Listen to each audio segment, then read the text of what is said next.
विकास शर्मा स्वागत करता हूं आप लोगों को अपने इस यूट्यूब चैनल पे स्टडी फॉर बीपीएससी में। दोस्तों, जैसा कि हम लोग पढ़ रहे थे बंगाल का गवर्नर और गवर्नर जनरल, उसी को कंटिन्यू करते हुए आज हम लोग आगे का कार्यक्रम शुरू करने जा रहे हैं। इसमें हम लोग 2-3 गवर्नर के जो इम्पोर्टेंट कार्य है उसी को पढ़ने जा रहे हैं। तो चलिए शुरू करते हैं। तो हमने 1805 के पहले का घटना पढ़ चुके थे। अच्छा, अब आगे उसके पढ़ना है। तो 1805 के बाद 1805 में जो गवर्नर जनरल बनकर आया वो गवर्नर जनरल जानते हैं कौन था? सर जॉर्ज बारलो 1805 में। और 1805 में बनकर आया और वह 1807 तक था। 1805 से 1807 तक था। कौन? Sir George Barlow. उसी के समय में एक प्रथम घटना हुआ था और वह घटना क्या था बाबू? एक घटना हुआ, इम्पोर्टेंट घटना 1806 में, और यह था 1806 में क्या हुआ था? विद्रोह हुआ था। इसी के शासनकाल में प्रथम सैनिक विद्रोह हुआ था। क्या हुआ था बाबू? प्रथम सैनिक विद्रोह हुआ था। कहाँ हुआ था बाबू? कर्नाटक के वेल्लोर में। कहाँ हुआ था? वेल्लोर में। तो आपसे क्वेश्चन पूछा जाए कि बंगाल का कौन गवर्नर जनरल था वेल्लोर के म्यूटनी के समय, या म्यूटनी बोले या फिर विद्रोह बोले, विद्रोह के समय, सैनिक विद्रोह के समय? तो आपका आंसर क्या होगा? Sir George Barlow. ठीक है। अगला, इसमें ज्यादा इंपॉर्टेंट बात नहीं करना है। अगला है 1807 से 1813 तक। ये 13 तक 1800, इसको याद रखेंगे 1813, 1807 से 1813 तक था। कौन? Lord Minto one. और लॉर्ड मिंटो वन ने क्या किया था? 1809 में इसी ने संधि किया था। किससे? महाराजा रंजीत सिंह से और लॉर्ड मिंटो वन के बीच में क्या हुआ था? संधि हुआ था। कौन सा संधि हुआ था बाबू?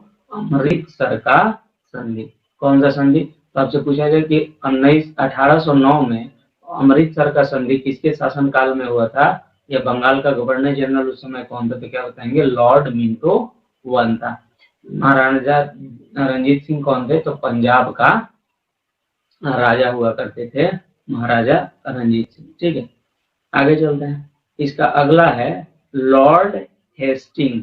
वारेन हेस्टिंग्स नहीं, लॉर्ड हेस्टिंग। ठीक है। और लॉर्ड हेस्टिंग ने क्या किया? इसका शासनकाल कब से कब तक था? तो इसका शासनकाल था 1813 से 1827 के बीच में था। ठीक है। इसके शासन में क्या हुआ? 1803 में 1813 में इसी के समय चार्टर अधिनियम आया था। क्या आया था बाबू?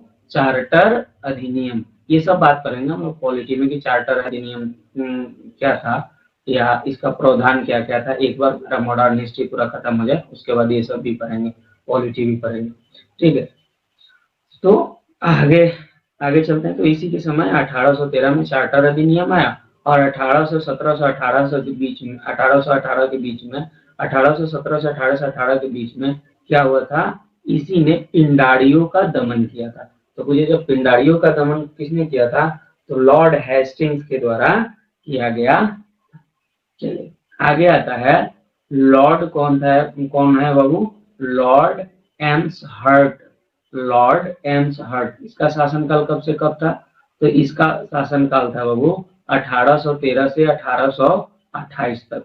ठीक है, 1823 से 1828 तक। ठीक है। और ये कौन था? 1825 में बंगाल का गवर्नर जनरल था लॉर्ड लॉर्ड एमहर्स्ट। आगे चलिए, 1825 से 1826 में प्रथम एंग्लो बर्मा युद्ध। प्रथम एंग्लो मतलब अंग्रेज और बर्मा के खिलाफ में जो युद्ध हुआ था वो कब हुआ था? 1825 से 1826 के बीच में हुआ था। उस समय बंगाल का गवर्नर जनरल कौन था? तो लॉर्ड एम्सहर्ट था। ठीक है। इसी के समय में बैरकपुर छावनी का सैनिक विद्रोह हुआ था। क्या हुआ था बाबू? बैरकपुर छावनी का सैनिक विद्रोह इसी के शासनकाल में हुआ था। आगे चलते हैं। 1828 में क्या हुआ? बना लॉर्ड विलियम वेंटिक। कौन बना था बाबू?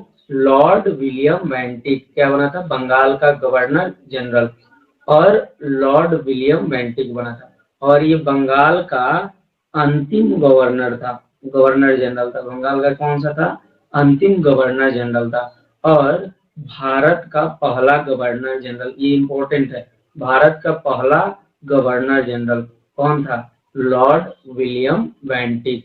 ठीक है, गवर्नर, गवर्नर जनरल, और फिर बंगाल का गवर्नर जनरल, फिर इंडिया का गवर्नर जनरल। तो ये पहला व्यक्ति था जो क्या बना था बाबू? इंडिया का गवर्नर जनरल बना था। कब बना था? 1728। कब से कब तक था? तो 1728 से 1828 से 1835 के बीच में था, 1835 के बीच में। इसने एक महत्वपूर्ण खत्म किया था बाबू, एक महत्वपूर्ण चीज को खत्म किया था। और इसने क्या खत्म किया था बाबू? सती प्रथा को खत्म किया था। अच्छा, सती प्रथा क्या होता है? सती प्रथा पौराणिक काल में या पहले के युगों में ये होता था कि अगर किसी का हस्बैंड मर जाता था तो जब उसका अंतिम संस्कार किया जाता था, जब उसको चिता पे सुलाया जाता था, तो उसी समय उसके औरत को भी सुला दिया जाता था उसी पे, और दोनों को जला दिया जाता था। या मरने को मन हो औरत को या नहीं हो, ये अलग बात है, लेकिन उसको जलाया जाता था। ये एक बहुत ही खराब व्यवस्था था। ये सामाजिक समानता को, असमानता को दर्शाता था कि अगर जिंदा रहने का अधिकार जो है केवल और केवल पुरुष के कारण ही है महिलाओं को। अगर पुरुष नहीं है तो उसके उसके महिला तक जीने का कोई हक नहीं है। एक बहुत ही खराब व्यवस्था था जो सती प्रथा उस युग में हुआ करता था। इसी ने पहली बार सती प्रथा पे प्रतिबंध लगाया था। पहली बार नहीं लगाया था, लेकिन पूर्णतः समाप्त करने का जो कानून बनाया था, कौन बनाया था बाबू? लॉर्ड माउंट बेंटिक ने बनाया था। आगे देखते हैं। इसको प्रतिबंधित, अच्छा ये क्या था? तो सती प्रथा को क्या था वो बता दिए। ये क्यों होता था? तो पहले क्या होता था ना, पहले होता था बाबू कि एक राजा दूसरे राजा पे आक्रमण करते थे, या एक रूलर दूसरे रूलर पे आक्रमण करते थे। अब होता क्या था कि मान लो कि एक राजा ने दूसरे पे आक्रमण किया, दूसरा राजा मर गया, और वहां के जो मेल लोग थे, जो पुरुष लोग थे, उस युद्ध में मारे जाते थे। जो सैनिक लोग थे उस युद्ध में मारे जाते थे। जब उस युद्ध में मर जाते थे, तब उसी समय क्या होता था कि उस समय विधवा औरतें बचती थी। तो जो लोग अटैक करते थे, जो लोग जीत जाते थे, वो लोग क्या करते थे? उन लोगों के साथ बलात्कार करते थे, उन लोगों को अपने दासी बनाकर रखते थे, जो मन करे वो उन लोगों के साथ करते थे। तो उस समय एक सिचुएशन ये था कि अगर ये लोग मर रहे हैं तो उन्हीं के साथ इसको मर जाए औरत लोग। जैसे आपको पद्मावत का मूवी अगर देखे हो, या पद्मावत का घटना याद है, तो उसमें क्या हुआ था? उसमें जो है 14,000 शायद जो औरतें थी एक साथ महल के अंदर ही जौहर कर ली थी। जौहर जौहर क्या था कि सैनिक मर गए राजा का, और फिर वो लोग क्या थी, तो जला लेती थी खुद को कि बलात्कार नहीं हो, या हम लोगों के साथ कोई दुर्व्यवहार नहीं हो। तो बहुत ही घटिया व्यवस्था था ये। ठीक है, किसी पे आक्रमण करना, किसी को बलात्कार देना, उस समय के लिए तो ये अच्छा लग रहा होगा, लेकिन ये ऐसे ऐसे ही था। तो ये एक घटना मिलता है कि क्यों, तो इस कारण से हो सकता है शायद। दूसरा दूसरा इसका कारण ये है कि मान लीजिए कि कोई औरत है, उसका हस्बैंड मर गया है, उसको कोई आधार नहीं। ठीक है, उस समय की औरत इंडिपेंडेंट नहीं हुआ करती थी, कहीं कार्य नहीं करती थी, तो फिर उसका लालन पालन कौन करेगा? वो एक बोझ की तरह हो जाती थी शायद, मेरे हिसाब से। तो होता क्या था कि वो लोग जाकर क्या करते थे, वो लोग जाकर आत्महत्या, बोलिए, या तो आत्महत्या नहीं था, वो लोग आत्महत्या भी था, या फिर समाज का द्वारा कराया गया एक मर्डर भी था। तो वो लोग जाकर क्या करते थे, चीता पे सुला देते थे अगर नहीं सोने का मन होता था। अगर सोने का मन भी होता था तो वो जाकर सो जाती थी, और इसी को कहा जाता था सती। मतलब औरत अपने आप को सत्य साबित करना चाहती थी कि मेरा जो जिंदगी है, मेरा जो जीने का अधिकार है, मेरे और मेरे पति जब तक हैं तभी तक है, अगर नहीं है तो मैं किसके लिए जीऊंगी। एक बहुत ही उस समय का बोलेंगे कि ऑड सिचुएशन था किसी भी औरत के लिए कि जबरदस्ती, मान लीजिए किसी को जीना है और दूसरे को मार देना है, ठीक है, अगर दूसरा मर जाता है तो इसको भी मर जाना है, तो ये एक व्यवस्था था। तो 1828 में जब विलियम बेंटिक विलियम बेंटिक जो था, जब बना गवर्नर जनरल भारत का, इस प्रतिबंध को लागू कराया था कि सती प्रथा अब नहीं होगा, ठीक है। तो ये एक व्यवस्था। इसको सबसे पहले कौन औरत थी जो सबसे पहले सती हुई थी, देखेंगे यहाँ पे, ये एक भानुगुप्त नाम का आदमी हुआ करता था। भानुगुप्त की लिखवाया गया एरन अभिलेख, एरन अभिलेख, एरन अभिलेख भानुगुप्त के द्वारा लिखवाया गया था। वो राजा था उस समय का, गुप्ता काल का। तो भानुगुप्त यह जानकारी देता है, उस अभिलेख के द्वारा यह जानकारी मिलती है कि गुप्ता काल के शासक के एक गुप्ता काल के शासन के एक शासक, ये शासन है, शासन के एक शासक रामगुप्त के सेनापति गोपराज की पत्नी पहली भारतीय महिला थी जो क्या हुई थी बाबू, सती। ये सती लिखा हुआ है, सती, सती हुई थी। तो गोपराज की पत्नी जो भानुगुप्त के सेनापति थे, उन्हीं की जो पत्नी हुई थी, अभी तक के जो साक्ष्य मिले हैं उसके हिसाब से ये कौन जानकारी देता है, तो एरन अभिलेख में है, एरन अभिलेख मिलता है, इसी अभिलेख के द्वारा यह जानकारी मिलती है, ठीक है। एरन अभिलेख किसने लिखवाया था, तो भानुगुप्त ने लिखवाया था, याद रहेगा। चलिए आगे बढ़ते हैं। पहली बार जो सती प्रथा पे रोक लगाया था, या रोक लगाने का प्रतिबंधित करने का जो प्रयास किया था, वो था मोहम्मद बिन तुगलक। जब हम लोग मेडिवल हिस्ट्री पढ़ेंगे तो मोहम्मद बिन तुगलक का बात करेंगे। तो मोहम्मद बिन तुगलक, अभी आप याद यही रखेंगे कि कौन बंद पहली बार लगाया था, तो मोहम्मद बिन तुगलक ने लगाया था। उसके बाद मुगल सम्राट अकबर ने इसको प्रतिबंधित किया था, और औरंगजेब ने इसको भी प्रतिबंधित किया था। तो ये जो दो थे वो मुगल शासक थे, या मुगल बादशाह थे, या मुगल सम्राट थे। अकबर मुगल सम्राट, ये बादशाह था, ठीक है। इस तरह से ये पूरी तरह प्रतिबंधित किया गया था। अच्छा, लॉर्ड विलियम बेंटिक जो था, इसको सपोर्ट दिया था। वैसे अंग्रेज के तो सभी विरोधी थे, लेकिन इसके कार्य को, जो सती प्रथा को प्रतिबंधित किया था, वह कौन आदमी था, प्रतिबंधित किया था लॉर्ड विलियम बेंटिक ने। तब राजा राम मोहन राय का व्यक्ति जो समाज सुधारक थे, उन्हीं ने इसको समर्थन दिया था, इसको बोला था। ये इनके पीछे का कार्य सुनिए इनका। ये मतलब जानकारी मिलती है कि ये एक बार विदेश चले गए, उसी समय जब सती प्रथा चालू था।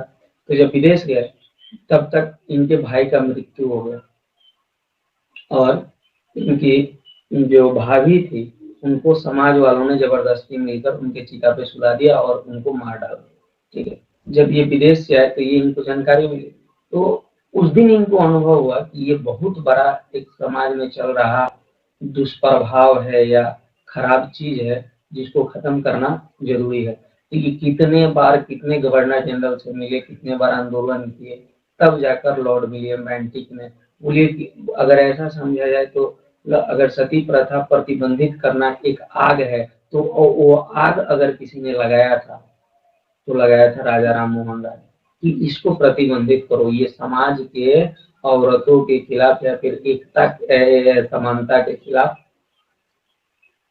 है, ये पूरे समाज के लिए बहुत ही खराब चीज है। तो इसी के कारण ये प्रतिबंधित हुआ था। तो आप प्रतिबंधित में किसका नाम याद रखेंगे कि सती प्रथा पर पहले प्रतिबंध मोहम्मद बिन तुगलक ने लगाया था, दूसरा अकबर ने लगाया था, और तीसरा कौन लगाया था बाबू, औरंगजेब ने लगाया था, ठीक है।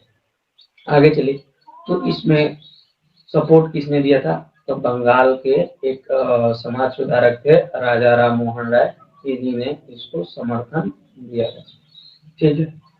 अब चलिए आगे बढ़ते हैं।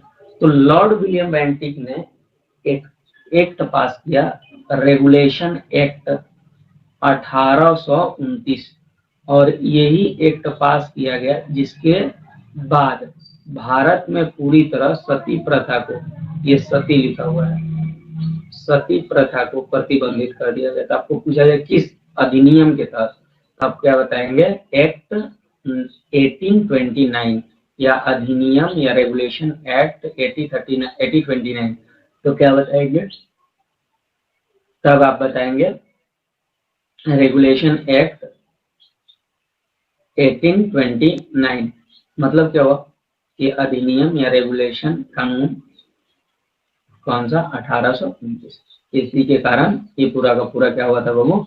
प्रतिबंधित हुआ था। ठीक है। अंतिम व्यक्ति कौन था जो सती हुई थी? देखो 1987 में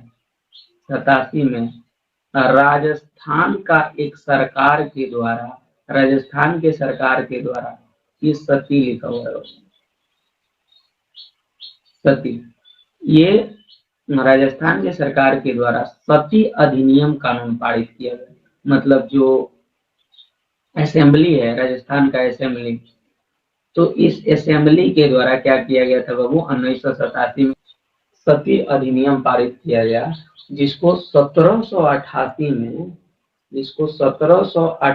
में संघीय कानून, मतलब पार्लियामेंट के द्वारा अडॉप्ट कर लिया गया। पार्लियामेंट के द्वारा जो कानून बनाया जाता है उसमें उसको शामिल कर लिया, या संविधान का बोले तो अंग बना दिया गया। ठीक है, कि सती प्रथा करना या करवाना मर्डर समझा जाएगा या कानूनी अपराध होगा, उसको छोड़ा नहीं जाएगा, ये बात लिखा गया उसमें, और पूरी तरह से प्रतिबंधित।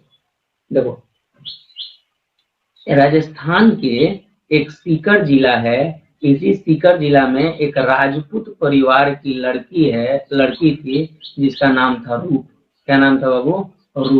रूप थी, जिसकी शादी, रूप की शादी जो हुई थी वो माल सिंह से हुई थी, माल सिंह शेखावत से हुई थी। और यही माल सिंह शेखावत क्या हुआ था? माल सिंह शेखावत का जो हुआ था,